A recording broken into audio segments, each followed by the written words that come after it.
What's going on, everyone? My name is Asibihangos, and in this video we're going to be looking at the Presonus Eris 3.5. This is going to be an unboxing, and on top of that I'm going to be telling you why I decided to sell off the Kanto Yu2s in order to get these Eris 3.5. Now if you're on a budget, I think you're definitely looking at the Kanto Yu2s and these 3.5s. I've owned the Kanto Yu2s, and I think there were a lot of features that are personally very important to me that I decided to sell them off and get these. I actually found these after I was like, Yu2s don't sound as great as everybody puts them out to be, and there's just like a lot of minor inconveniences that I don't like about them. But enough about that, I'll save that for the end of the video. Right now let's get to that unboxing. The first thing that is going to be very noticeable the moment you get them is the fact that they come bare naked. They don't put them in a box, they don't cover it up. And if you're just some rando on the street and you look at something like this, you probably think that it's worth a lot of money. So I'm slightly disappointed that they came in that way. Your neighbors will definitely know that you have a new set of speakers. Apparently,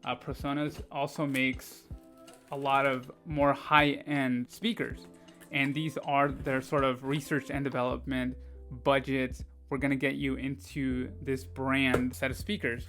As I was looking through the reviews, they all said the build quality was a little bit low, but I guess I'll have to test that and feel that. The thing about the Kanto Yu2s is that they definitely feel very, very heavy. Like from this, you could probably drop it and they would survive like a good 10-foot drop. So I was very impressed with the build quality. So the first thing that we get inside the box is this padding. This is very important for vibrations, to get the best audio quality possible. And we get a nice little baggie, styrofoam. And then I like that they're very well wrapped right there. That's the first one. It definitely smells like styrofoam. This is the second one right there. And then, oh, okay. So you also get your power adapter and lots of cables. Here are all the cables that we're gonna need in order to plug that in. Let's see. Yeah. And other than that, very simple and minimalistic opening. I originally sold the Kanto Yu2s and thought that I could just go along with my MacBook Pro speakers, and because they're really, really great, and I can definitely see myself, you know, just using my headphones to monitor audio. But the moment that I sold off the speakers is the moment that the 2016 MacBook Pro, the first one with the butterfly keys, decided to give out on one speaker. And now it just sounds very, very muffled, and it's not a very pleasant experience. So I feel like that really justified the purchase of these if they are as good sounding as everybody puts them out to be. This is the right speaker. I don't think there's left or right, but this is the one without all the controls, all the knobs. From the feeling, I can already tell that the build quality isn't that great. Like the plastic definitely feels very, very cheap. I'm a little disappointed in that, but for the price, I think the sound is way more important. Feels a bit hollow. In terms of weight, they're not very heavy either. They're actually very, very light. Like the Kanto's Yu2s were like 3 times the size of this. I like that they're light, but I'm also worried if it accidentally slides off the table, it might get, you know, dinged, and then you have to buy another set of speakers. That's not a very pleasant experience, and I don't know if you can buy these separately. This one. So this is the main speaker. This is the brains of it. You can already tell that there's a lot of more adjustments with this one specifically as opposed to the Kanto Yu2. So this, yeah. So the brain feels like just like that much heavier. What I find really interesting is that even though these are quote unquote budget speakers, is that they still have an acoustic tuning. You know, if you're doing audio or video, you just want to keep them as neutral as possible. They have this acoustic tuning to your liking, and you can add even more stuff onto it. Pretty sure you could even add a subwoofer in order to get better sound, but for me, I think this is just enough. So the thing that annoyed me the most about the Yu2s was the fact that they were lacking 3 really, really important things. And as you can see right here from the top, these 3.5s solve a lot of those issues. So with the Kanto Yu2s, they had everything in the back. So the power knob and the volume knob were the same. So you turned it all the way to the right to turn it off. You had to do that every single time. And if you're like me, or like most people, you're kind of forgetful to turn off the power. You know, most of our appliances just turn off automatically now. So for me, I would forget to turn off the speakers. I would unplug it and I would get this really obnoxious feedback, and it would be really late at night and I would just completely forget about it. So I thought I could get used to it, but it never happened. That fixes this. So now there's a power button, and that was one really important thing. Another thing was that there was no aux or headphones output. So this fixes that too, and that's really important to me. So now I can plug in my cell phone using a freaking dongle. That's fixed. Usually I like to have my headphone on my left now. I usually use my right in order to move around the mouse. So it would usually get in the way because I couldn't even use the speakers with the headphones. So it would just look really bizarre. And that fixes that too.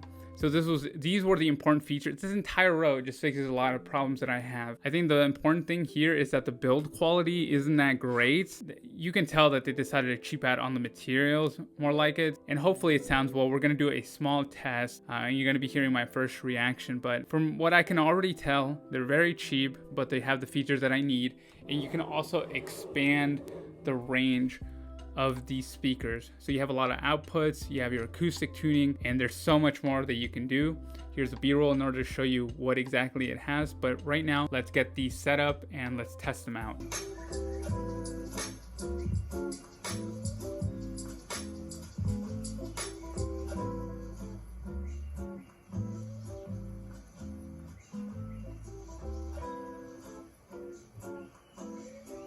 So now we've gone through the installation process. Everything is looking good. The big question, of course, is how do they sound? And I think it's really important to ask that. And I think that these speakers sound better than the Kanto U2s for half the price. The installation process is very simple and very easy, like any set of speakers. And I think you can even do this with the Kanto U2s, is that you can have like a Scarlett to get better audio and to really bring out the life in these set of speakers for both, right? I think it's really important to think about how you're going to be able to expand your gear on top. That way you can save money as you go along. One thing that you're probably going to notice though is that they rumble quite a bit. And I was just listening to some, basic instrumental music, and then I switched it up to a bit more of that classic 2008 Panic at the Disco. They rumbled quite a bit. It was really interesting. I even put the padding that came with it. I think that the padding, the little foam that goes underneath it, is really cheap. I think I should buy better padding for underneath it. The Kanto U2s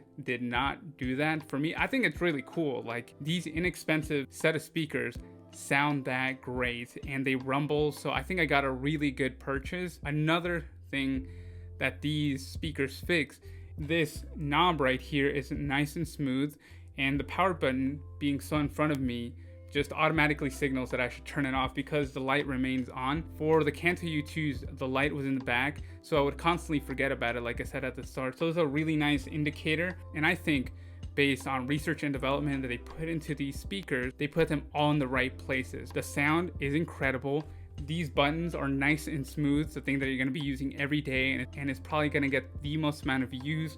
The power button feels nice and sturdy, so that's a 1-up. Like, I gotta say, which one do I think you gotta buy? And people have different preferences. You might have the preference for the aesthetic, clean looking speaker, and I can totally understand that as a tech YouTuber. That's what I was aiming for, something that was aesthetically pleasing, that people said was going to be a good bang for your buck. I think that the Kanto U2s are good, but to me, the functionality of having these buttons is way more important. Also, getting that extra ability to tune around your speakers. I'm personally going to leave them flat, but just in case I want to experiment, I have that option. And the Kanto U2s, to me, as if I recall, do not have that. So it's just really nice to know that they put in the research into these speakers and they put them in the right places. The Kanto U2s are definitely better in build quality, and in terms of size, they're way smaller. So if you want a less cluttered desk, then that is a choice to go with. But to me, like, this is way better. I'm a little disappointed at the build quality, but you can't win them all. And when I was using the Kanto U2s, it didn't feel like the tweeters were working sometimes. I don't know if that was just me, but I never felt like they were there. For this, I still got to test it out, but I will definitely give you guys an update. Also, these 3.5s,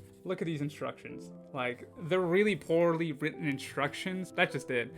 I think this is a really great product, and this is like the best bang for your buck If you can buy these new, that's good. It's a good deal already. But if you can buy them refurbished or used, these are gonna last a very, very long time. I've seen some YouTubers hold on to these for like 3 years and they still say that they sound great. And I think if you can get these for like $70 or $80, you have found yourself a very good deal. So that's it for right now. I don't think I have anything else to say about these great speakers. Make sure to check out my podcast and the rest of my videos. At the end of the day, I thank you so much for your time and your attention. My name is Asmi Hangos, and I'll catch you in the next one.